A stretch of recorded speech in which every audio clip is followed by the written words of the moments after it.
This story starts with a tornado.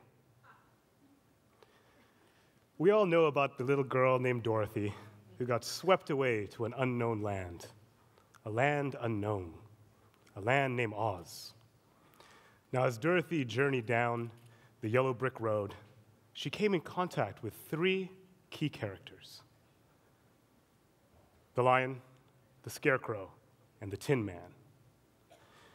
See, the lion was very afraid. He was extremely afraid of his environment. He was so scared of his environment, he was afraid of his own shadow.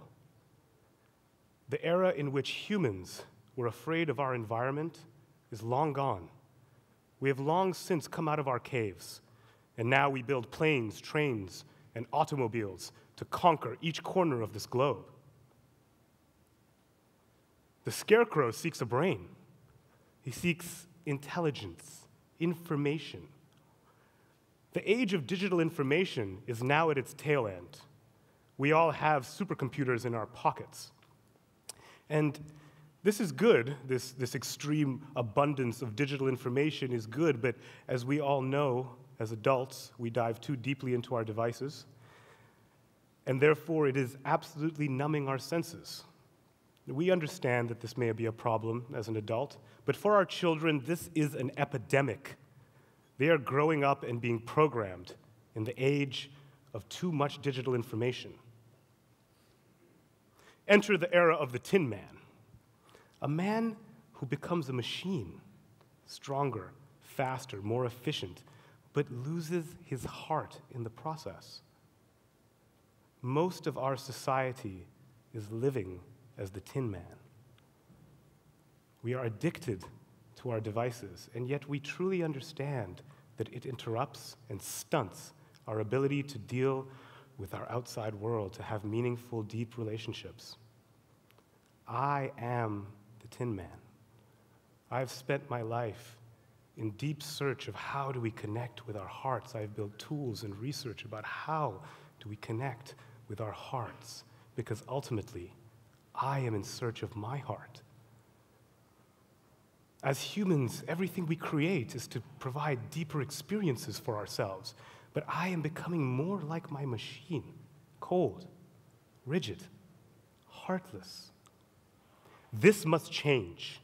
We now have the opportunity to build empathy into our technology.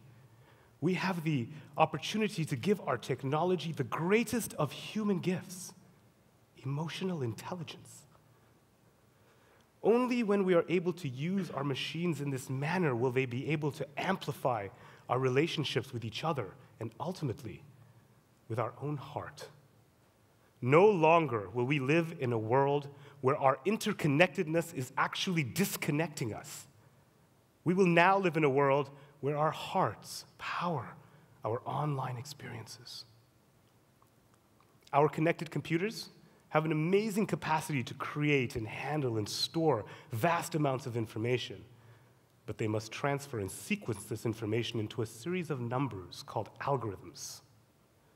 We now have incredible devices that measure our vital signs and understand our bodies. Incredible sensors and advanced technologies have enabled the world's entrepreneurs, artists, and developers to really create technology that will allow us to feel, allow us to reveal our hearts. Enabling emotional intelligence in our technology will do much more than just free our biometric data in order for us to manage our health. It will actually enhance entertainment. Freeing our body's biometric data will enable adaptive media. Adaptive media is a new form of media where our emotions will influence our movies and our music and our games. What if the art in your house can change when you look at it based on how you feel? What if your technology was able to alert you and let you know in the moment when it understands your child is having a bad day?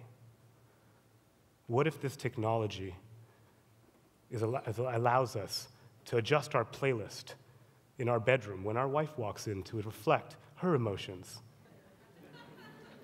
This is the opportunity to connect our algorithms to our biorhythms. And just like Dorothy, we will find our way home, because as we know, home is where the heart is. Thank you.